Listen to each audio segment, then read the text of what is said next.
J'ai vu une vidéo qui dit que tu peux gagner 1000 euros par semaine juste en revendant des objets gratuits.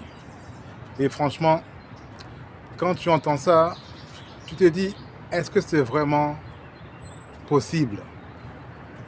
Parce que qui n'aimerait pas se faire de l'argent comme ça sans investir?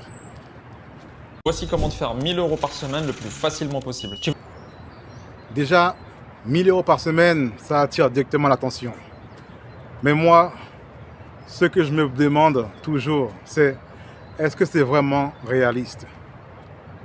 Parce que 1000 euros par semaine, c'est quand même presque le SMIC, hein. Alors imagine, tu fais ça chaque semaine, 4000 euros par mois. Tu donnes rendez-vous à l'acheteur à l'adresse de celui qui voulait s'en débarrasser. Tu vas 15 minutes plus tôt, tu le sors dans la rue et tu fais ta transaction. Si tu fais... Donc, en gros, la méthode est simple. Récupérer des objets gratuits,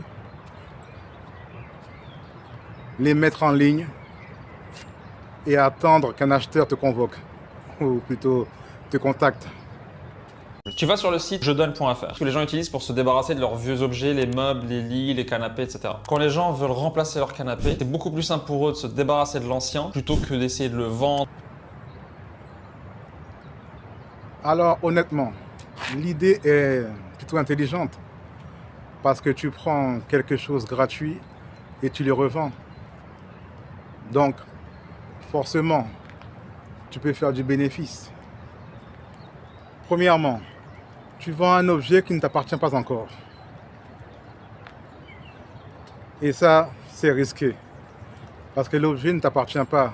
Donc, à tout moment, la personne peut changer d'avis ou le donner à quelqu'un d'autre, à un ami, à quelqu'un de la famille. Et là, tu te retrouves avec un acheteur, mais plus d'objets.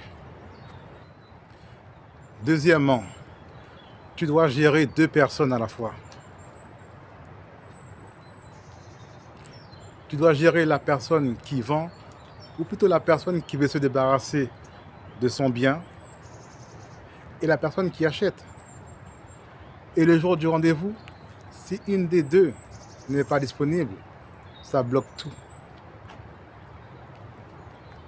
Par exemple, si l'acheteur est déjà en route et que l'autre personne n'est pas là, tu es coincé. Qu'est-ce que tu fais? Ce serait très embarrassant, n'est-ce pas? Troisièmement, il y a les transports.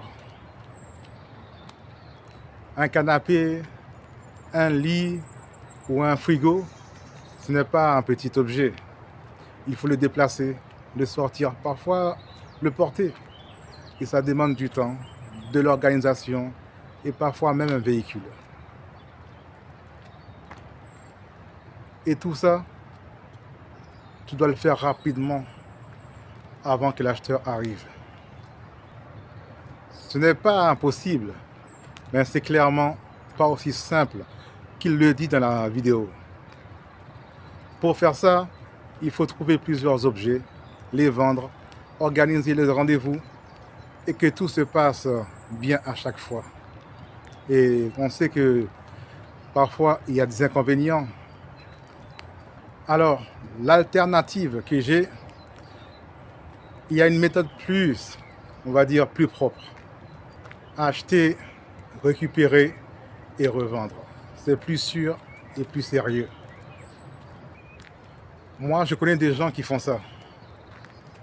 Des personnes qui achètent des objets sur Marketplace, Le Bon Coin, des objets en bon état et à des petits prix et qui les revendent ailleurs. Et aussi, il y a même des gens qui récupèrent des objets, les remettent en bon état.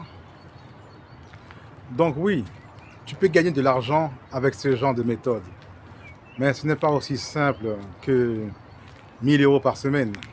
1000 euros par semaine, c'est-à-dire que ça fait 4000 euros par mois, quand même.